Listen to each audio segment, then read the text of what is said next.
درمیان ہے۔ یہ کہانی ہمیں بتاتی ہے کہ جنگل میں طاقتور مخلوق کی موجودگی ہمیشہ خطرہ بن سکتی ہے۔ تو شروع کرتے ہیں۔ یہ سانپ کتنا خوفناک تھا؟ بالکل، یہ سانپ پرندوں کے گھونسلوں میں گھس کر انڈے اور بچے کھا جاتا تھا اور پوری جنگل میں اس کا خوف چھایا ہوا تھا۔ یہ تو واقعی خوفناک ہے۔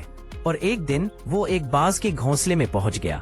کیا آپ کو لگتا ہے کہ باز نے فوراً اس کی موجودگی کا احساس کر لیا؟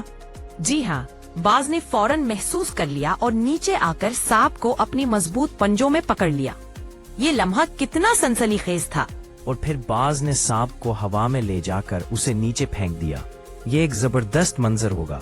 آپ کو کیا لگتا ہے اس وقت سانپ کی کیا حالت ہوئی ہوگی؟ یقیناً وہ بہت خوفزدہ ہوا ہوگا، اور جب وہ زمین سے ٹکرایا تو فوراً مر گیا۔ کیا آپ کو لگتا ہے کہ یہ ایک صحیح انجام ہے؟ یہ ایک طاقتور سبق بھی ہے۔ باز نے کہا جو میرے بچوں کو نقصان پہنچائے گا اس کا یہی انجام ہوگا۔ یہ ایک مضبوط پیغام ہے۔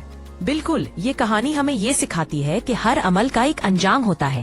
یہ سن کر آپ کو کیسا محسوس ہوا؟ یہ واقعی متاثر کن ہے۔ تو آج کا خلاصہ یہ ہے کہ طاقتور مخلوق کا سامنا ہمیشہ خطرہ بن سکتا ہے اور ہمیں اپنی حفاظت کرنی چاہیے۔ ہماری کہانی ختم ہوتی ہے یہاں۔ آپ کے وقت کا شکریہ اور ہماری اگلی کہانی کا انتظار کریں۔